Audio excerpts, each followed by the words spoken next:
বাঘেরা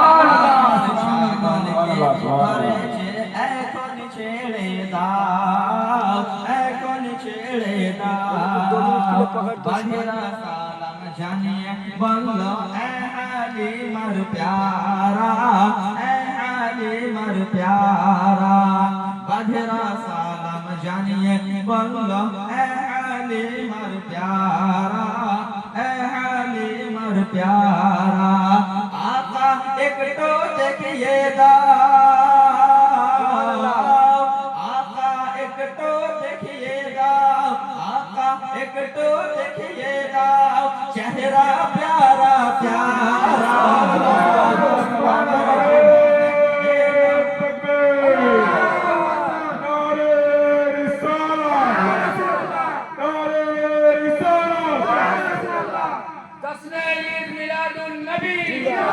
सरकार की आमद, दिलदार की आमद, हुजूर की आमद, पुरनूर की आमद।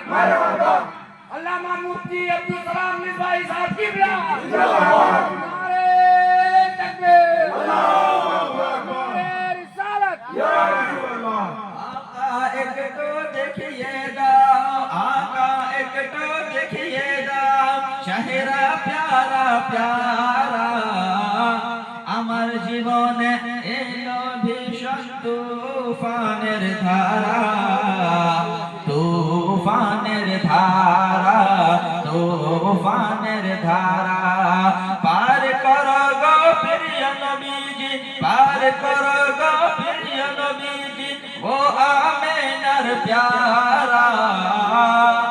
আমার জীবনে এলো ভীষণ তুফানের ধারা, ও আমিনার প্যারা। চেহারা প্যারা প্যারা, চেহারা প্যারা প্যারা। দুরূদ শরীফ পড়ে আল্লাহু আকবার আলা সাইয়্যিদিনা सलाम व सलाम अलैका या रसूलल्लाह सल्लल्लाहु अलैहि वसल्लम। अब मुझे समझ में आ गया, अब मैंने जान लिया कि आप हज़रात की बैटरी फुल चार्ज है। सुभान अल्लाह। 8 बजे और 9 बजे से आप लोग मुकम्मल सर्विस दे रहे हैं, सुभान अल्लाह नारा लगा रहे हैं, लगता है बैटरी डिस्चार्ज हो गई। लेकिन रात के 1 बजे भी मैंने देख लिया कि मानखड़ के सुन्नी मुसलमानों की अभी चार्ज हुआ है, चार्ज हुआ है। नाते मुस्तफा सुनकर हम सब रिचार्ज हो जाते हैं। सुभान अल्लाह, सुभान अल्लाह। अब तो मेरे ख्याल से इतना चार्ज हो गया कि सुबह तक इंशाल्लाह चल सकते हैं इंशाअल्लाह। अल्लाह तबारक व तआला का बेहद शुक्र है, एहसान है कि उसने हम सबको तौफीक बख्शी कि आज हम किसी दुनियादार की महफिल नहीं मना रहे हैं, बल्कि मदीने की ताजदार की महफिल मना रहे हैं। नबी पाक अलैहिस्सलातु वस्सलाम की आमद हम तमाम सुन्नी अकीदा मुसलमानों के लिए बाइस बरकत है, बाइस रहमत है। आका करीम अलैहिस्सलातु वस्सलाम दुनिया में तशरीफ लाए तो आपकी पैदाइश के दिन को हम तमाम मुसलमान ईद मिलादुन नबी के नाम से मौसूम करते हैं और इस दिन खुशी का इजहार करते हुए नजर आते हैं। आज हमारे और आपके घरों में भी बच्चे की पैदाइश होती है, तो बच्चा पैदा हो गई हम लोग खुशी का इजहार करते हैं, पूरे मोहल्ले में रसमलाई बांटते हैं कि नहीं? और बेटा हो गया तो डबल डबल रसमलाई बांटते हैं, बेटी होती है एक बांटते हैं, लेकिन बांटते जरूर हैं, बांटते जरूर हैं। फिर हर साल जब सालगिरह का मौका आता है, बर्थडे आता है, तो हम बड़े जोश के साथ खर्चा करके अपने बच्चों का बर्थडे भी मनाते हैं। क्यों? खुशी का इजहार करने के लिए। अब आप जरा मुझे बताएं कि जब हमारे और आपके घर में एक मामूली बच्चे की पैदाइश होती है, हम खुशी का इजहार करते हैं, हम घरों को सजाते हैं, मेहमानों की दावत करते हैं, तबर्रुक का इंतजाम करते हैं, मिलाद मुस्तफा मनाते हैं। क्यों? हमारे घर में बच्चे का जन्म हुआ है, हमारे घर में बच्चों की पैदाइश हुई है, तो बिलाशुबा जब हमारे और आपके घर में एक मामूली बच्चा पैदा होने पर हम खुशी मना सकते हैं, खुशी का इजहार कर सकते हैं, घर को लाइटिंग कर सकते हैं, रास्तों को सजा सकते हैं, तो बिलाशुबा जिस नबी के सदके परवरदिगार आलम ने जमीन को बनाया, आसमान को बनाया, आदम को भेजा, मूसा को भेजा, ईसा को भेजा, इब्राहिम को भेजा, इस्माइल को भेजा, तो पैगंबर जब हमारे बीच में रहमत आलम बनकर आए तो बिला शुबा हम अपने नबी का जिक्र, अपने नबी का मिलाद कल भी मना रहे थे, आज भी मना रहे हैं, इंशाअल्लाह सुबह क़यामत तक मनाते हुए अज़ीमुल बरकत बरेली के इमाम कहते हैं हश्र पर डालेंगे हम पैदाइश मौला की धूम, हश्र पर डालेंगे हम पैदाइश मौला की धूम, मिस्ल फारस नज्द के किले गिरा के जाएंगे और खाक हो जाए अदू जलकर मगर हम तो रजा, दम में जब तक दम है जिक्र उनका सुना देगा। आज जो लोग ऑब्जेक्शन करते हैं, जिनके पेट में दर्द होता है तो उनके दर्द हम और बढ़ाएंगे, जितना चिढ़ेंगे, जितना जलेंगे, हम नबी का मिलाद मनाकर उनको और जलाएंगे, क्योंकि हम अपने बच्चों से ज्यादा, अपने बाप माँ से ज्यादा, अपने परिवार से ज्यादा, अपने घर वालों से ज्यादा जिससे सबसे ज्यादा मोहब्बत करते हैं उसी जात को मोहम्मद रसूलुल्लाह कहा। और एक मुमिन कामिल होने की पहचान ही तो यही है। आका इरशाद फरमाते हैं मोमिन कौन है? हुजूर फरमाते हैं ला युमिनु अहदुकुम हत्ता अकूना अहब्ब इलैहि मिन वालिदिही व वलदिही वन नास अजमईन। ऐ लोगों सुनो, तुम में से कोई उस वक्त तक मोमिन कामिल नहीं बन सकता जब तक वो सबसे ज्यादा मुझसे मोहब्बत ना करे। अल्लाह इकबाल ने बहुत पहले कहा था मोहम्मद की मोहब्बत ही दीन हक की शर्त अव्वल है, मोहम्मद की मोहब्बत ही दीन हक की शर्त अव्वल है, इसी में हो अगर खामी तो सब कुछ ना मुकम्मल है। अगर हमें अपने दीन को मुकम्मल करना है, अपने जज्बा ईमानी को सलामत रखना है तो अपने नबी से टूटकर मोहब्बत करना होगा। नबी का मिलाद आए तो घरों को सजाना होगा, नबी का जश्न विलादत आए तो खुशी का इजहार करना होगा। यही सच्चे पक्के मुसलमान और मोमिन होने की पहचान है। अब एक बात आपको बताता हूँ, बहुत अनोखी बात, शायद आपने अब तक ना सुनी होगी कि नबी का मिलाद अगर आज हम और आप मना रहे हैं, अपने घरों को सजा रहे हैं, तो ये कोई नया काम नहीं है, ये ताज्जुब वाली कोई बात नहीं है, बल्कि नबी का मिलाद आज हम 1500 बरस के बाद मना रहे हैं। लेकिन आप तारीख का मुताला करें, हिस्ट्री का मुताला करें तो आपको ये बात मालूम होगी कि नबी का मिलाद को नबी की पैदाइश से 1000 साल पहले भी लोगों ने मनाया था। तारीख इब्न असाकिर में और अल्लामा बदरुद्दीन ऐनी ने उम्दतुल कारी के अंदर इस रिवायत को नकल किया, बहुत ध्यान से सुने। हुजूर सल्लल्लाहु अलैहि वसल्लम के 1000 साल पहले यमन का एक बादशाह था जिसका नाम था तुब्बा हिमयरी। क्या नाम था? तुब्बा हिमयरी। उसको तुब्बा अव्वल भी कहा जाता है। उस बादशाह का हाल ये था कि वो अपने फौज के साथ, लश्कर के साथ शहर शहर का दौरा करता। तकरीबन 1,32,000 ऊंट सवार और 1,13,000 पैदल चलने वाले लोगों के साथ उसने हर शहर का दौरा शुरू किया और जिस शहर में जाता, जिस मुल्क में जाता, जहाँ जाता, वहाँ के पढ़े लिखे लोगों को, उलमा को अपने साथ कर लेता। ये करते करते आखिरकार तुब्बा अव्वल बादशाह मक्कातुल मुकर्रमा पहुंच गया और इसने ये चाहा कि मैं इतना बड़ा बादशाह, मेरे पास इतना बड़ा लहू लश्कर, इतना बड़ा फौज है। इसने सोचा कि जब मैं मक्का दाखिल होऊंगा तो मेरी बहुत ज्यादा इज्जत होगी, मेरा बहुत ज्यादा एहतराम किया जाएगा। यही सोचकर जब मक्का के अंदर दाखिल हुआ तो इसने देखा मामला बिल्कुल उल्टा है। कोई शख्स तुब्बा अव्वल बादशाह की ताज़ीम को आगे नहीं बढ़ा, कोई इसकी हिमायत नहीं किया। ये गुस्सा हो गया। गुस्सा होने के बाद लोगों को पूछा कि आखिर कौन सा शहर है? लोगों ने कहा कि मक्कातुल मुकर्रमा है। बादशाह ने कहा यहाँ के लोगों ने मेरी ताज़ीम क्यों नहीं की? हालांकि मैं जहाँ जाता हूँ लोग मेरी ताज़ीम और तौक़ीर करते हैं। तो लोगों ने बताया कि यहाँ के लोग ताज़ीम इसलिए नहीं करते हैं कि यहाँ पर एक घर है जिस घर का नाम है काबतुल्लाह, जिस घर का नाम है काबा शरीफ। उस घर की ज़ियारत करने के लिए पूरी दुनिया से लोग आते हैं और वो लोग खुद यहाँ के लोगों की ज़ियारत करते हैं, मेहमान नवाज़ी करते हैं। इसी बना पर यहाँ के लोग दूसरों की ज़ियारत नहीं किया करते। जब तुब्बा अव्वल बादशाह ने सुना तो उसने कहा कि जब जिस जगह मेरी इज्जत नहीं की गई तो मैं उस घर को तोड़ डालूंगा, मैं उस घर को मिस्मार कर दूंगा। रिवायत में आता है कि जब बादशाह ने यह सोचा, फौरन उसको अजीब और गरीब बीमारी लाहिक हो गई। उसके नाक से, आंख से, कान से बदबूदार पानी बहने लगा। बहुत ज्यादा परेशान हो गया। اس کے ساتھ جو علماء تھے، جو پڑھے لکھے لوگ تھے، ان میں سے بڑے عالم کو بلایا۔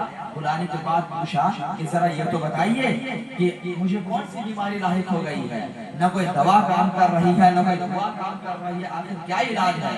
اس عالم صاحب نے کہا کہ بادشاہ ذرا یہ تو بتائیے کیا آپ نے دن میں کوئی غلط بات کا ارادہ کیا ہے؟ بادشاہ نے کہا کہ ہاں، میں نے سوچا کہ یہاں جو ایک گھر ہے جس کو کعبہ کہا جاتا ہے، میں نے دل ہی دل میں سوچا کہ اس گھر کو مٹا دوں گا، اس گھر کو مسمار کر دوں گا۔ سوچنے کے ساتھ مجھے بیماری لاحق ہو گئی۔ ابھی یہی بات چل ہی رہی تھی، اس عالم صاحب نے بیماری کی دوا سمجھ لی۔ عالم صاحب نے کہا کہ یہ گھر کسی دنیا دار کا نہیں ہے، بلکہ یہ گھر تو پروردگار کا ہے۔ آپ پہلے دل میں توبہ کریں، اگر آپ توبہ کر لیں گے، اپنے الفاظ سے رجوع کر لیں گے، تو اس گھر کا جو مالک ہے، اس گھر کا جو خالق ہے، وہ آپ کی بیماری کو شفا میں تبدیل کر دے گا۔ بادشاہ نے دل ہی دل میں توبہ کیا، اپنے الفاظ سے رجوع کیا، تو پروردگار عالم نے فوراً اس کی بیماری کو شفا میں تبدیل کر دیا۔ جب یہ حال دیکھا تو بادشاہ نے شہر مکہ سے بھی بہت سارے علماء کو اپنے ساتھ لیا۔ اب لینے کے بعد اب بادشاہ روا دوا ہوا، مکہ سے چل پڑا۔ اب یہ داخل ہوتا ہے اس شہر کی طرف جسے مدینہ المنورہ کہا جاتا ہے۔ اس وقت مدینہ مدینہ نہیں تھا، بلکہ مدینہ کے پہلے نام کیا تھا؟ آپ کو معلوم ہے؟ یثرب۔ یثرب کا مطلب ہوتا ہے بیماری کا گھر۔ چونکہ مدینہ شریف میں آبادی سے پہلے، لوگوں کے رہن سہن سے پہلے بہت بیماری ہوتی تھی، وہاں کے ہوا میں بہت پوائزن تھا، اس لیے عرب کے لوگ اس کو یثرب کہا کرتے تھے۔ جب یہ بادشاہ اپنے لہو و لشکر کے ساتھ، فوج کے ساتھ، علماء کے ساتھ مدینہ شریف میں داخل ہوا تو چاروں طرف ریتیلی سرزمین، دور دور تک انسانی آبادی کا اتا پتہ نہیں۔ ایک جگہ تھوڑا سا پانی نظر آیا تو بادشاہ نے کہا کہ یہیں پر پڑاؤ ڈالا جائے، یہیں پر خیمہ ڈالا جائے۔ خیمہ لگایا گیا، علماء اس جگہ بیٹھے۔ اب علماء نے وہاں کی مٹی کو اٹھا کر سوننا شروع کر دیا۔ سبحان اللہ۔ اس کے ساتھ ہزاروں تعداد میں علماء تھے، علماء نے وہاں کی آب و ہوا کو پرکھنا شروع کر دیا۔ کرنے کے بعد کہا کہ بادشاہ اب کچھ بھی ہو جائے، چاہے آپ ہماری جان بھی لے لیں گے، ہم اس سرزمین سے ہلنے والے نہیں ہیں۔ ہماری موت ہوگی زمین پر ہوگی، ہم اس زمین کو چھوڑنے والے نہیں ہیں۔ بادشاہ نے پوچھا آخر معاملہ کیا ہے، آخر وجہ کیا ہے؟ تم ہر ملک چھان کر آ گئے، اس سرزمین پر آ کر تم نے کیا دولت پالی؟ ان علماء نے کیا کیا؟ ذرا توجہ کے ساتھ سنیں۔ وہ علماء امت محمدی کے علماء نہیں تھے، بلکہ موسیٰ علیہ السلام کے پیروکار تھے، بنی اسرائیل کے علماء تھے۔ انہوں نے کہا کہ بادشاہ بات یہ ہے، ہم نے اپنی کتاب میں پڑھا تھا کہ ایک شہر ایسا ہوگا کہ جس کا نام یثرب ہوگا، اس کے بعد اس شہر میں ایک آخری پیغمبر آئیں گے، ایک آخری نبی آئیں گے، جس کے قدم پڑتے ہی وہ شہر یثرب سے مدینہ بن جائے گا۔ وہاں کی ہوا میں اللہ شفا پیدا فرما دے گا۔ وہ پیغمبر آئے گا تو بیٹیوں کو عزت دے گا، وہ پیغمبر آئے گا تو ماؤں کا مقام اور مرتبہ عطا کرے گا، وہ پیغمبر آئے گا تو دنیا کو اندھیرے سے اجالے میں لائے گا۔ ہم نے جب اس مٹی کو سونگا، یہاں کے پانی کو دیکھا تو ہم نے جان لیا یہی وہ سرزمین ہے جہاں آخری پیغمبر محمد عربی تشریف لانے والے ہیں۔ اسی بنا پر اگر ہماری جان بھی آپ لے لوگے، ہم اس سرزمین کو چھوڑنے والے نہیں ہیں۔ جب بادشاہ نے یہ بات سنی تو بادشاہ کے دل میں یہ خواہش پیدا ہوئی، کاش کہ اس آخری پیغمبر سے میری بھی ملاقات ہو جاتی۔ اب بادشاہ نے کہا کہ پتہ نہیں میری زندگی کب تک میرا ساتھ دے۔ تو بادشاہ نے کہا کہ ٹھیک ہے، اگر آپ لوگ کی یہی رائے ہے تو میں آپ لوگوں کے لیے یہاں پر شہر بساؤں گا۔ اب بادشاہ نے کیا کیا؟ 400 علماء کے رہنے کے لیے مدینہ شریف میں، جہاں ایک بھی آبادی نہیں تھی، 400 گھر بنائے، اور ایک گھر 2 منزلہ بنایا، 2 تلہ گھر بنایا۔ اور ان میں سے جو بڑے عالم تھے ان کو وصیت کیا کہ اگر اس آخری پیغمبر کا زمانہ تم نے پا لیا تو کہہ دینا یہ 2 منزلہ گھر اسی آخری پیغمبر کے لیے بادشاہ بنا کر جا رہا ہے۔ پھر 400 عورتوں کو بادشاہ نے منگوایا، اور منگوا کر 400 عالموں کی شادی ان عورتوں کے ساتھ کرا دیا۔ کرانے کے بعد کہا کہ آپ لوگ یہیں آباد ہو جائیں، آپ کی اولاد ہو، آپ کی نسل آگے بڑھے۔ اور ایک خط لکھا، خط کا مضمون تھا، خط کا مضمون یہ تھا کہ میں بادشاہ تبہ حمیری، اے آخری پیغمبر، اگر میں آپ کا زمانہ پا لیتا ہوں تو میں آپ پر ایمان لاتا ہوں، لیکن اگر آپ جانے سے پہلے میری موت ہو جاتی ہے، اے پیغمبر آپ گواہ ہو جائیں، میں آپ پر ایمان لاتا ہوں، آپ کے خدا پر ایمان لاتا ہوں، آپ کی کتاب پر ایمان لاتا ہوں، تاکہ بروز قیامت میں امت محمدی میں اٹھایا جاؤں۔ اس کے بعد اس خط کو لکھ کر کے بادشاہ نے گولڈن مہر لگائی، سونے کی مہر لگائی، اور لگانے کے بعد کسی بڑے عالم کے حوالے کر دیا اور حکم دیا کہ اگر میں زمانہ نہ پاؤں اس آخری پیغمبر کا تو میرا یہ خط اس پیغمبر تک پہنچا دینا۔ کچھ دنوں کے بعد وہ بادشاہ انتقال کر جاتا ہے، اس کی موت ہو جاتی ہے۔ اب جو بڑے عالم کے حوالے وہ گھر دیا گیا تھا اور خط دیا گیا تھا، اب زمانہ گزرتا رہا، اس بڑے عالم کا انتقال ہو جاتا ہے، اس کی اولاد پیدا ہوتی ہے، نسلاً بعد نسلاً زمانہ گزرتا چلا جاتا ہے، 1000 برس ایسے ہی گزر جاتے ہیں۔ ان 400 علماء سے وہاں کی آبادی 4000 ہو گئی، بلکہ اس سے زیادہ ہو گئی۔ لوگوں نے کیا دیکھا؟ ایک زمانہ ایسا آیا جب اللہ تبارک و تعالیٰ کا حکم ہوا کہ اے پیغمبر آپ مکہ میں پیدا ضرور ہوئے ہیں، لیکن اب مکہ کی آب و ہوا، مکہ کے لوگ آپ کے موافق نہیں ہیں، اے پیغمبر اب آپ مکہ چھوڑ کر مدینہ ہجرت کر جائیے، مدینہ شریف چلے جائیے۔ اب ذرا توجہ کریں، نبی پاک علیہ السلام اپنی اونٹنے پر سوار ہوتے ہیں، صحابہ کرام کی فوج آپ کے ساتھ ہے، حضور مدینہ شریف میں انٹری کر رہے ہیں، مدینہ شریف میں داخل ہو رہے ہیں۔ ہر مدینہ باشی، ہر مدینہ کے رہنے والے صحابی، ہر ایک کی خواہش ہوتی ہے کاش آ کر میرے گھر میں قیام کرتے، کاش آ کر میرے گھر میں ٹھہرتے۔ آج ہوتا ہے نا، جب کوئی بڑے عالم آتے ہیں ہم سوچتے ہیں کہ کاش عالم صاحب کا قدم میرے بھی گھر میں پڑ جائے، کاش پیر صاحب میرے بھی گھر میں آ جائیں، کیونکہ ان کے قدموں کے نیچے اللہ نے برکتیں رکھی ہیں۔ علماء کے قدموں کے نیچے، پیروں کے قدموں کے نیچے اللہ نے رحمتیں برکتیں رکھی ہیں۔ تو ہر مدینے کا شہری، مدینے کا صحابی یہ تمنا کرنے لگا کہ یا رسول اللہ آپ میرے گھر میں تشریف لے آئیں، آپ میرے گھر میں تشریف لے آئیں۔ تو مرحلہ بڑا کٹھن ہو چکا تھا۔ حضور نے فرمایا کہ مجھے کہاں جانا ہے، کہاں ٹھہرنا ہے، اب یہ ڈیسائیڈ میں نہیں کروں گا بلکہ میری اٹھنی کرے گی۔ کہیں جس گھر میں میری اٹھنی بیٹھے گی میرا قیام اسی گھر میں ہوگا، میں اسی گھر میں ٹھہروں گا۔ اب دنیا والوں نے کیا دیکھا، مدینے والوں نے کیا دیکھا؟ اے مان پھڑ کے مسلمانوں، آپ توجہ کے ساتھ میری بات کو سنیں۔ نبی پاک علیہ السلام اونٹنی کے اوپر سوار ہیں، اونٹنی مدینہ شریف گھوم رہی ہے، ایک گھر، 2 گھر، 10 گھر، 20 گھر، گھومتے گھومتے گھومتے اونٹنی اسی گھر کے پاس جا کر بیٹھ جاتی ہے جو 2 منزلہ گھر حضور سے 1000 سال پہلے تبے اول بادشاہ نے بنایا تھا، اونٹنی وہیں بیٹھ جاتی ہے۔ اب یہاں رک کر میں آپ کو بتانا چاہوں گا، ذہن دینا چاہوں گا۔ آج کچھ لوگ کہتے ہیں نبی کو غیب کی خبر نہیں ہے، نبی کو پیٹ پیچھے کی خبر نہیں ہے۔ ارے نبی کا مرتبہ تو بہت اونچا ہے، نبی کا مقام تو بہت اونچا ہے۔ نبی کی اونٹنی کو بھی یہ بات معلوم تھی کہ 1000 سال پہلے نبی کے لیے کون سا گھر بنایا گیا ہے، نبی کی اونٹنی کو معلوم ہے۔ جب نبی کے اونٹنی کے علم کا یہ علم ہے تو مصطفیٰ کے علم کا کیا علم ہوگا؟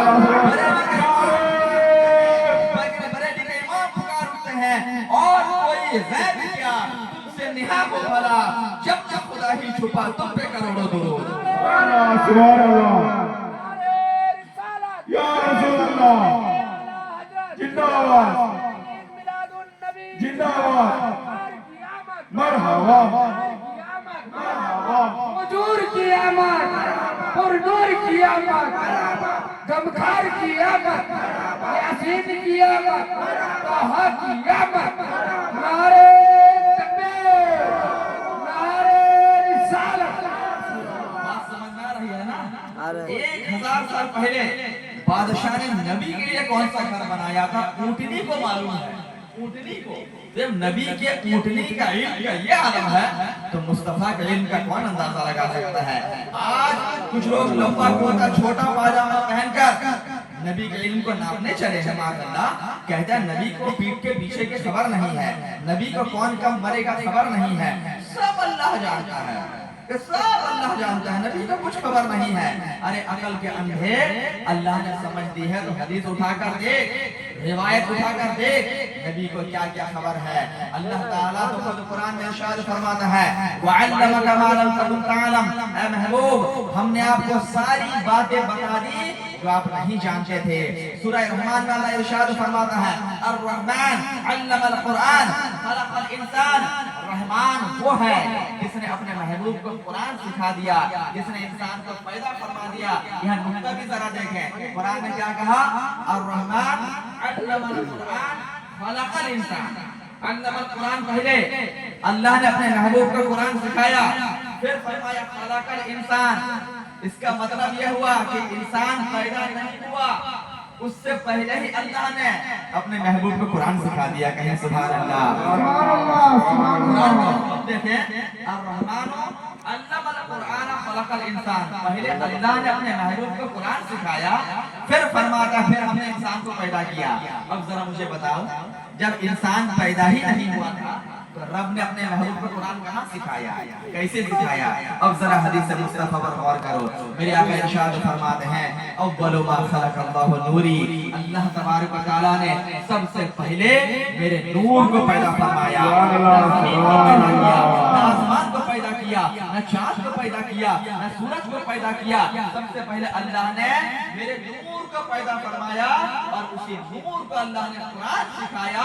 फिर जाकर कई सदी के बाद, कई जमाने के बाद अल्लाह ने दुनिया में इंसान को पैदा फरमाया। ये मेरे मुस्तफा का कमाल है। अब पलट कर आइए, हुजूर सल्लल्लाहु अलैहि वसल्लम की ऊँटनी उसी 2 मंजिला घर के पास बैठ गई। अब ये घर का मालिक कौन था आपको मालूम है? हजरत अबू अय्यूब अंसारी रज़ियल्लाहु ताला अन्हु थे। हजरत अबू अय्यूब अंसारी रज़ियल्लाहु ताला अन्हु के गुलाम थे, उनका नाम था अबू लैला। क्या नाम था? अबू लैला। हजरत अबू अय्यूब अंसारी उसी खानदान से थे जिस खानदान के वो बड़े आलिम थे, जिसके हवाले बादशाह ने वो खत दिया था और घर दिया था। उसी नस्ल से हजरत अबू अय्यूब अंसारी थे।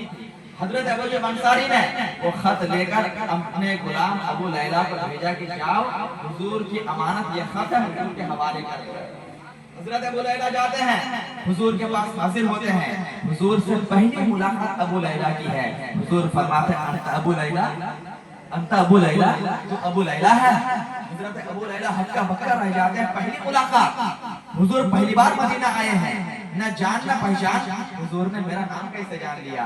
फिर आगे फरमाते हैं, हुजूर फरमाते हैं कि ऐ अबू लैला मेरा खत कहाँ है, मेरे हवाले कर दो। सुभान अल्लाह, कहाँ है, मेरे हवाले कर दो। अब जरा गौर करें, 1000 साल पहले बादशाह ने क्या खत दिया था, कौन सा घर बनाया था, किसके हवाले किया था, सब मेरे हुजूर जानते हैं। जो कहते हुजूर का गैब की खबर नहीं है, अरे हुजूर तो इतना जानते हैं, जो हो चुका है वो भी मेरे हुजूर जानते हैं, जो होने वाला है वो भी मेरे हुजूर जानते हैं, कयामत कब आएगी मेरे हुजूर जानते हैं। इसे शायर ने क्या खूब कहा है, जो हो चुका है जो होगा हुजूर जानते हैं, जो हो चुका है जो होगा हुजूर जानते हैं, जो हो चुका है जो होगा हुजूर जानते हैं। तेरी अता से खुदाया हुजूर जानते हैं, तेरी अता से खुदाया हुजूर जानते हैं। ये मेरे हुजूर का मौजज़ा था कि 1000 साल पहले बादशाह ने क्या दिया, क्या किया, सब मेरे हुजूर जानते हैं। अब यहीं से मैं आपको पैगाम देना चाहूंगा, यही से बताना चाहूंगा कि हुजूर पैदा नहीं हुए, लेकिन 1000 साल पहले हुजूर की पैदाइश की खुशी में बादशाह हुजूर के लिए घर बना रहा है, शहर को आबाद कर रहा है, गलियों को सजा रहा है और खत देकर जा रहा है। ये इस बात की तरफ इशारा है कि हुजूर की जब आमद हो तो घरों को सजाना, लाइटिंग करना ये आज कोई नया काम नहीं है, बल्कि हुजूर के पैदा होने से 1000 साल पहले भी लोगों ने किया है। लिहाजा हम कल भी मेरे नबी का मिलाद मना रहे थे, जश्न मना रहे थे, आज भी मना रहे हैं, इंशाअल्लाह सुबह क़यामत तक मनाते हुए। सुभान अल्लाह, सुभान अल्लाह, नारे तकबीर, नारे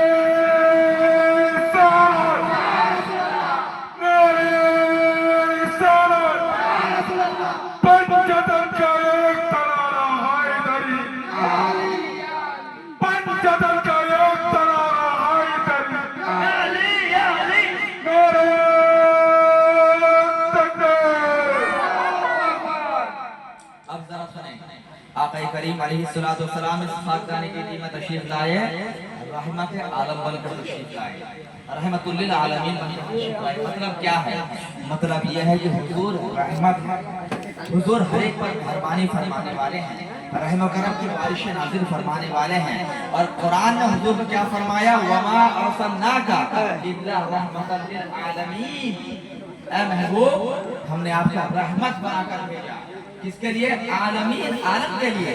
अब आलमीन का मतलब सिर्फ मुसलमान नहीं है, बल्कि मेरे आका मुसलमानों के लिए भी रहमत है, गैर मुस्लिमों के लिए भी रहमत है, बेवाओं के लिए भी रहमत है, यतीमों के लिए भी रहमत है, जानवरों के लिए भी रहमत है।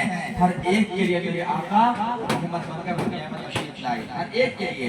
अब जरा मेरे आका की रहमत का चर्चा सुने, अब जरा मेरे आका के कमालात सुने कि मेरे आका कैसे सारे आलम के लिए रहमत बनकर दुनिया में तशरीफ लाए।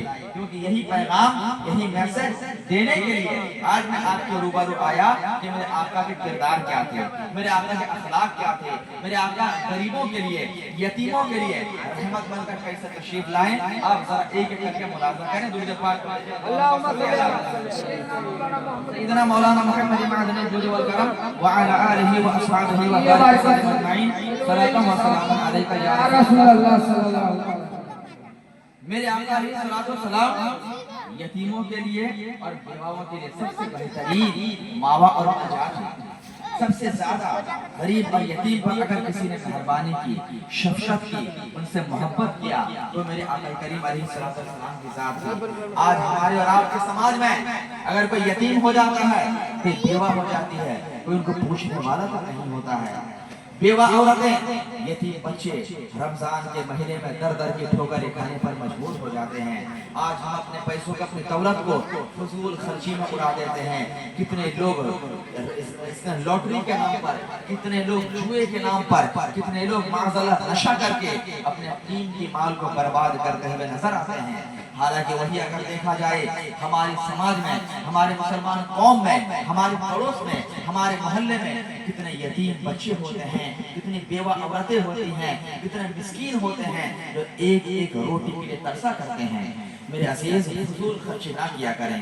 अल्लाह कुरान में इरशाद फरमाता है इन्नल मुबत्तरीन कानू इख्वान शयातीन, ये फजूल खर्च करने वाला शैतान का भाई हुआ करता है। जो काम हमारा एक लिमिटेड बजट में हो जाता है, उसमें ज्यादा खर्च करना फजूल खर्च कहलाता है। फॉर एग्जाम्पल, हमारा ये जलसा का डेकोरेशन, ये लाइटिंग, ये पिंडाल, ये हमारा 20,000 में हो जाएगा। लेकिन हम लाइट यहाँ से लेकर दरवाजा तक अगर लगा दें और खर्चा कर दें 50,000 रुपया, ये है फजूल खर्च। हमारा लाइटिंग और पिंडाल 20,000 में हो जा रहा है, लेकिन हमने डेकोरेशन वाले में 1 लाख खर्चा कर दिया, यह फजूल खर्ची। इतना खर्च नहीं करना है, फजूल खर्ची से बचें। अल्लाह ताला आपकी रोजी में बरकतें नाज़िल अता फरमाए। अब जरा सुने, यतीमों के ताल्लुक से मेरे आका का फरमान सुने। यतीमों को सीने से लगाएं, यतीमों को अपनाएं, यतीमों को कलेजे से लगाएं।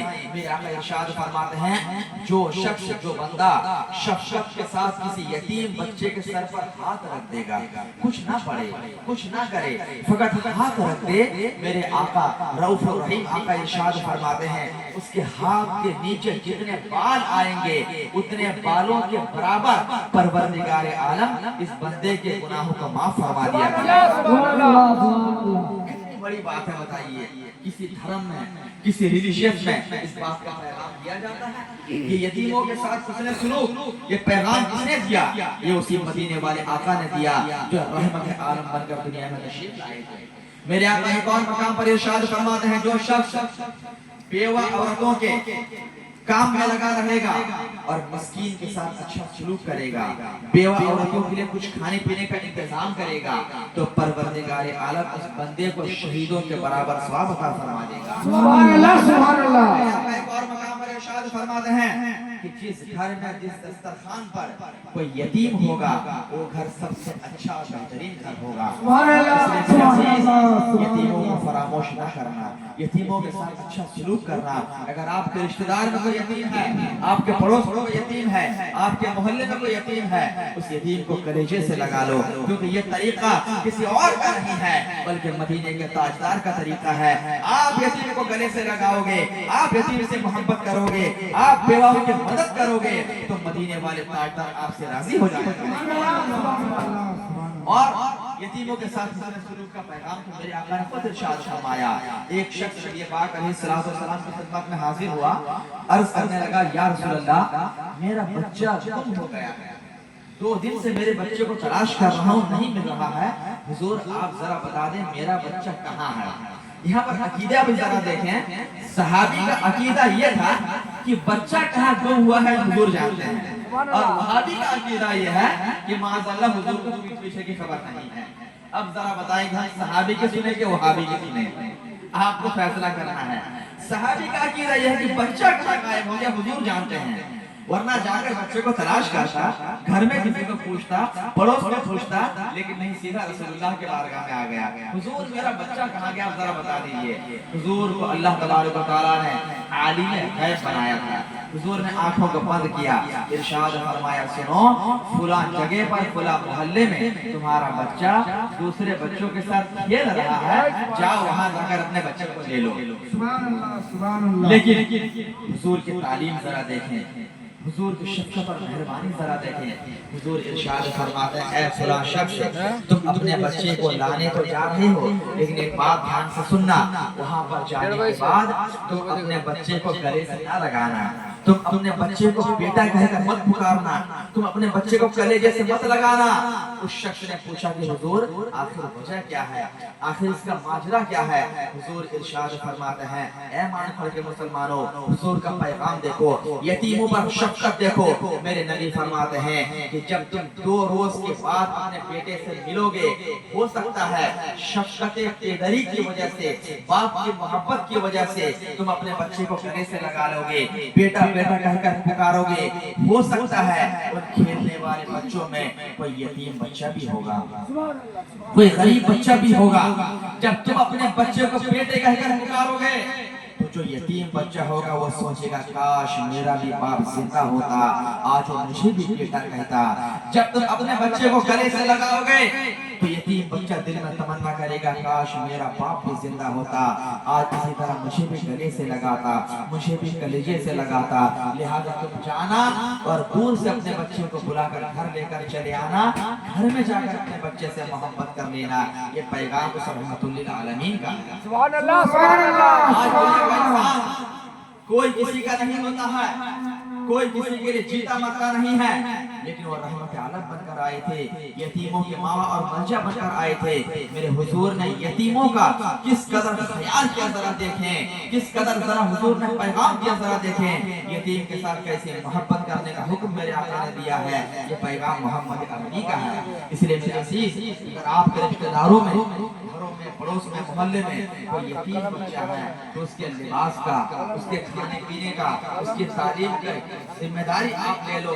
یقین جانو جس طریقے سے آپ اپنے بچوں کے پیچھے خرچ کرتے ہو, اگر اس یتیم بچے کے پیچھے خرچ کرو گے تو پروردگار عالم آپ کی روزی میں ایسی برکتیں نازل فرمائے گا جو آپ کے حساب کتاب سے باہر ہو جائے گی.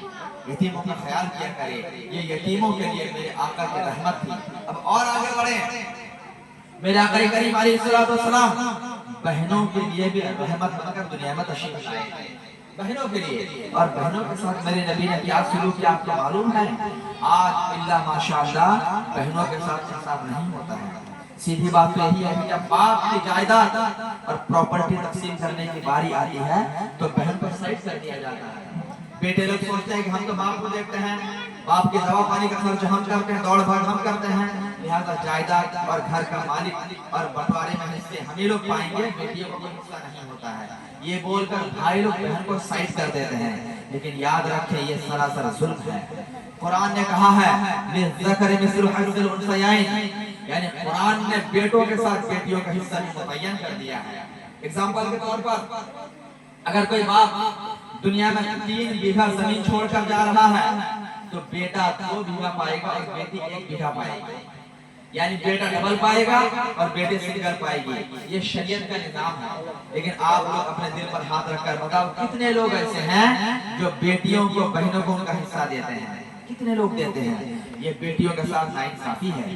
لہٰذا میرے عزیز بیٹیوں کا حصہ مت مارو, बहनों का हिस्सा मत मारो, ये नाजायज कब्जा है, ये जुल्म है, ये गसब है। क़यामत के दिन आपको उस जमीन के टुकड़े का हिस्सा अल्लाह की बारगाह में देना होगा। बहनों पर जुल्म ना करें, उनका जो हिस्सा बनता है उनको दे दिया करें, बेटियों का जो हिस्सा बनता है उनको दे दिया करें, इसी में आपकी हम सब के लिए आफियत होगी। अब जरा देखें बहनों के साथ आका करीम अलैहिस्सलाम ने क्या मोहब्बत फरमाई।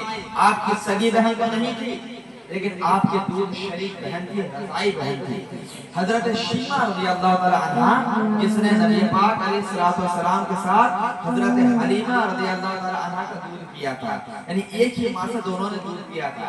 उनका नाम क्या था? हजरत शीमा रज़ियल्लाहु ताला अन्हा। हुजूर उनसे कैसी मोहब्बत फरमाते, जरा सुने। एक जंग के मौके पर तमाम औरतों को, लोगों को बंदी बनाकर लाया गया, उसमें हजरत शीमा रज़ियल्लाहु ताला अन्हा भी थी। जब आका करीम अलैहिस्सलाम की बारगाह में उनको हाजिर किया गया और हुजूर ने देखा आपकी दूध शरीक बहन हजरत शीमा भी उनमें है, तो फौरन आका करीम अलैहिस्सलाम खड़े हो गए। खड़े होने के बाद हुजूर ने उसके लिए अपने चादर को बिछा दिया और हुजूर ने बड़े अदब एहतराम के साथ कहा कि ऐ बहन, तुम आकर इस पर बैठ जाओ, तुम आकर यहाँ बैठ जाओ। ये अदब, ये एहतराम बहनों के साथ किसने सिखाया? मोहम्मद अरबी ने सिखाया। फिर हुजूर ने बहुत ज्यादा माल और दौलत दे करके, बकरियां और ऊंट दे करके एक खादिम से कहा कि मेरी बहन को उसके घर जाकर छोड़कर चले आओ। इतना इज्जत, इतना एहतराम एक नबी ने अपनी बहन का किया है। तो नबी की जिंदगी हमें इस बात का पैगाम दे रही है कि हमें और आपको भी बहनों के साथ अच्छा सलूक करना चाहिए। आज माशाअल्लाह देखा जाता है, जैसे बहन की शादी होती है, भाई लोग की भी फैमिली हो जाती है, तो बहन के लिए आना जाना बड़ा दुश्वार हो जाता है। बहन सोचती है कि बड़े भाई के घर जाएं, कि मझले वाले के घर जाएं, कि छोटे वाले के घर जाएं। अगर कोई आ जाती है तो कभी कभी भाभियों का मुंह भी टेढ़ा हो जाता है कि जब देखो ये बहन मेरे ही घर में आ जाती है, छोटे वाले के घर नहीं जाती, मझले वाले के घर नहीं जाती, तो भाभियों का मुंह टेढ़ा हो जाता है। नहीं मेरी बहनों, याद रखो, अगर वो किसी की बहन है तो आप भी तो किसी की बहन हो, आप भी तो किसी की बहन हो। लिहाजा जो भाभी लोग हैं उनको सोचना चाहिए कि मेरा भी तो कोई भाई है। जिस तरीके से मैं अपने भाई के घर जाती हूँ, उसी तरीके से मेरी ननद भी अपने भाई के घर आई है। और एक बेटी, एक बहन जब मेहमान बन के किसी घर में कदम रखती है तो परवरदिगार आलम के प्यारे महबूब इरशाद फरमाते हैं, वो आती है अपने साथ रहमत लेकर आती है, बरकत लेकर आती है। उसको बोझ ना समझो, उसको मुश्किल ना समझो। जिस घर में बेटी होगी उस घर में रोजाना रब की रहमत झमाझम बरसती हुई नजर आएगी। लिहाजा अपने ज़हन को बदलो, अपने सोच और विचार को बदलो। वो बेटी है, बहन है, अगर बाप के घर नहीं आएगी तो किसके घर आएगी? और ये भी जान लो, आका करीम अलैहिस्सलाम इरशाद फरमाते हैं कि बाप के इंतकाल के बाद बेटा ही बाप के कायम मकाम होता है और बहनों का वही जिम्मेदार हुआ करता है। अब जरा फजीलत सुने, मेरे आका एक मकाम पर इरशाद फरमाते हैं कि जो शख्स के पास 2 या 3 बहनें हों और 2-3 बहनों को अच्छी तरीके से तालीम दे, तरबियत करे और अच्छी जगह शादी करा दे, तो परवरदिगार आलम जहन्नम के बीच में और उस शख्स के बीच में एक दीवार को हाइल फरमा देगा। कहीं सुभान अल्लाह। यानी वो शख्स जो बहनों की सरखाई किया करेगा, बहनों को तालीम देगा, अच्छी शादी दिला देगा, तो वो शख्स जहन्नम में कभी दाखिल नहीं होगा। ये मेरा आका करीम अलैहिस्सलाम का फरमान आलिशान है। लिहाजा मेरे अजीज बहनों के साथ अच्छा सलूक करें, बहनों के साथ बुरा बर्ताव ना किया करें। वो घर में आए तो मेहमान बनकर आती हैं, 1-2 दिन के लिए आती हैं, उनकी ताज़ीम और तौक़ीर किया करें। और इसी तरीके से आका करीम अलैहिस्सलाम ने बेटियों के साथ भी हुस्न सलूक करने का तर्क दिया है। मेरे आका जिस तरीके से यतीमों के लिए रहमत है, बहनों के लिए रहमत है, ऐसे मेरे आका बेटियों के लिए भी रहमत आलम बनकर दुनिया में तशरीफ लाए। आप जरा वो ज़माना याद करो जब मेरे नबी के पैदाइश से पहले बेटियों को जमीन में दफन कर दिया जाता था, बेटियों को मनहूस समझा जाता था, बेटियों को बोझ समझा जाता था। लेकिन जब मेरे आका तशरीफ लाए, आका ने इरशाद फरमाया, सुनो, जिस शख्स के पास 2 या 3 बेटियां होंगी और वो शख्स बेटियों की अच्छी तालीम और तरबियत करेगा, अच्छी जगह शादी दिला देगा, पर उसे क़यामत वो शख्स और मैं जन्नत में इस तरह दाखिल होंगे जिस तरह मेरे हाथ की दोनों उंगलियां मिली हुई हैं, इस तरह वो बाप और मैं दोनों मिल करके एक साथ जन्नत में दाखिल हो जाएंगे। सुभान अल्लाह, सुभान अल्लाह। तो बेटियों को बोझ नहीं समझना चाहिए। आज घरों में बच्चियां पैदा होती हैं, बेटियां पैदा होती हैं, तो बहुत सारे सास ससुर का मुंह टेढ़ा हो जाता है। वो बोलते हैं कि जब देखो 2-3 बच्चियां बेटी ही बेटी पैदा हो रही है, तावीज लेने के लिए लोग पहुंच जाते हैं कि हजरत ऐसी तावीज दीजिए कि बेटा पैदा हो जाए। अरे भाई, तावीज है कि मशीन है? बेटा कैसे पैदा हो जाएगा? तो अल्लाह के दस्तूर कुदरत है। अल्लाह जिसको चाहे बेटा दे, जिसको चाहे बेटी दे। लेकिन ये कुछ लोग बहुत कम पढ़े लिखे होते हैं, पुराने ख्यालात के होते हैं। वो सोचते हैं कि बेटा बेटी होना ये माँ के अंडर में होता है, माँ के इख्तियार में होता है। हालांकि अगर साइंस को आप देखेंगे ना, जो लोग 9-10 में पढ़ते हैं उनको ये बात मालूम होगी, साइंस के एतबार से बेटा या बेटी होने में अहम रोल माँ का नहीं होता बल्कि बाप का होता है। माँ और बाप के अंदर XY क्रोमोसोम्स होते हैं, XY क्रोमोसोम। साइंस ये कहती है कि अगर X क्रोमोसोम Y के साथ मिलता है तो वहां पर बेटी पैदा होती है, और अगर XX क्रोमोसोम मिल जाए या YY क्रोमोसोम मिल जाए तो वहां पर बेटे की पैदाइश होती है। बात समझ आ रही है? और ये क्रोमोसोम्स का मिलना ये औरत के इख्तियार में नहीं होता है, बल्कि जब औरत और मर्द का मिलन होता है तो मर्द के बदन से पहले स्पर्म्स निकलते हैं, मनी निकलती है। जब वो माँ के पेट में जाता है तो वहां पर क्रोमोसोम्स मिलते हैं और उससे बच्चा या बच्चे की पैदाइश होती है। अब आप मुझे बताएं कि जो लोग माओ को कोसते हैं, जो माओ को बुरा भला कहते हैं, उनको चाहिए कि बेटे को बुरा भला कहे कि तुम कैसे बाप हो, खाली बेटी ही पैदा हो रही है। तो पता चला कसूर माओ का नहीं है, कसूर हमारी फिक्र का है, हमारी सोच का है। अरे आज का नौजवान तो बेटी की तमन्ना करता है। आज किसी के पास 2 बेटी हो जाती है तो तमन्ना करता है काश एक बेटी भी मेरे घर में हो जाती। लेकिन आप जरा याद करो, एक जमाना वो था जब बेटी को मनहूस समझा जाता था, जब बेटी को जमीन में जिंदा दफन कर दिया जाता था। आज एक जमाना वो है जब बाप बेटी देने की तमन्ना करता है। ये बेटियों को इज्जत कहाँ से मिली, ये बेटियों का मर्तबा कहाँ से मिला? ये उसके आका के सदके में मिला। क्योंकि मेरे आका जब रहमत आलम बनकर तशरीफ लाए, मेरे आका ने इरशाद फरमाया, बेटी को जमीन में दफन मत करो, बेटी को मनहूस न समझो, बल्कि मेरी बेटी फातिमा मेरे कलेजे का टुकड़ा है। जो बेटी से मोहब्बत करेगा परवरदिगारे आलम से मोहब्बत फरमाया करेगा। तो बेटी के बारे में आका करीम के फरमान को सुनो, और अगर घर में बेटी पैदा हो कभी भी बेटियों को मनहूस ना समझना। अरे बेटी तो मैं समझता हूँ बेटों से ज्यादा बाप माँ का ख्याल रखती है। बेटे का हाल तो यह है भाई, इल्ला माशाल्लाह, सब बेटे की बात नहीं कर रहा हूँ। बेटे का हाल तो यह है कि बाप अगर वेंटिलेटर पर पड़ा हो और खर्च करने की बारी आए, 2-4 लाख खर्च करना पड़े तो बेटा क्या बोलता है मालूम है? पहले वो वाली जमीन मेरे नाम लिख दो, तब हम तुम्हारे इलाज में खर्चा करेंगे। होता है कि नहीं बोले? बेटा डिमांड करता है कि पहले ये वाला घर, वो वाला फ्लैट मेरे नाम कर दो, तब मैं बाप माँ को देखूंगा। नौबत यहाँ तक आ गई है। लेकिन एक बेटी जब उसके कान में खबर जाती है कि मेरा बाप बीमार है, मेरा बाप हॉस्पिटलाइज हो गया है, तो गिरते पड़ते बेचारी दौड़ कर बाप के घर आती है, कंधे पर हाथ रखती है, पेशानी पर माथे पर बोसा देती है और बाप माँ का हाल पूछती है कि अब्बा आपकी तबीयत अब कैसी है? ये बेटी होती है, नर्म नाजुक होती है, रहमत होती है। तो बेटियां हर जमाने में रहमत रही हैं, बेटियां हर जमाने में बरकत रही हैं। लिहाजा ये सोच, ये ख्याल छोड़ दो कि बेटी बोझल होती है। नहीं, बेटी खुद रहमत बनकर आती है, अपना इंतजाम खुद करके आती है, आपको सोचने की जरूरत नहीं है। अब हदीस पाक सुनो, आका इरशाद फरमाते हैं, जब किसी के घर में बच्ची पैदा होती है तो बाप बेचारा बैठकर सोचता रहता है, दादा सोचते रहते हैं, या अल्लाह पैदा हो गई, अब इसकी शादी कैसे दिलाएंगे? इतना महंगा जमाना हो गया है, अब शादी का खर्चा कैसे इंतजाम होगा? इधर बाप सोचता है, इधर दादा सोचता है, उधर परवरदिगारे आलम जिब्रील अमीन को भेज देता है। हुक्म देता है, जिब्रील जाकर इस बाप के कान में कह दो, इस दादा को सुना दो, इस बाप को सुना दो, ऐ फला शख्स, तू बेटी के बारे में फिक्र कर रहा है, तू बेटी के बारे में परेशान है, सुन, तुझे बेटी के बारे में फिक्र करने की जरूरत नहीं है। बेटी देने वाला भी परवरदिगार आलम है और बेटी को पार लगाने वाला भी परवरदिगार आलम है। तो रब तो खुद बेटी को पार लगाने की जिम्मेदारी ले रहा है, तो हमें और आपको परेशान होने की क्या जरूरत है। आज बेटी पैदा होती है, कल बाप और माँ पहुंच जाते हैं पोस्ट ऑफिस फिक्स डिपॉजिट करने के लिए, सुकन्या समृद्धि करने के लिए।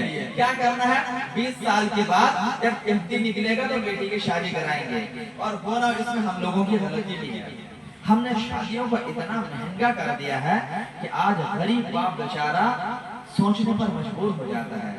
आज देखिए ना, कुछ दिनों पहले तक शादियां बहुत हल्की थी, लेकिन आज शादी समाज और कल्चर की वजह से इतनी महंगी हो गई है कि एक आम आदमी वो करे तो क्या करे बेचारा, जमीन बंधक रख के जेवरात बेच करके भी बेटी की शादी का खर्चा जुटा नहीं पाता है। और सोचना चाहिए कि आज के नौजवान को भी कितना बड़ा मुंह खोलता है शादी के टाइम में। अरे मुंह खोलो, शरीयत में हदीस में जो जबरी जहेज ना हो, ससुर अगर अपनी खुशी से कुछ दे रहा है उसको ले लो, शर्म में जायज है। लेकिन नहीं, आज के नौजवान को चाहिए क्या, हाथ पर सब कुछ सलामत है, घर में घर बना लिया।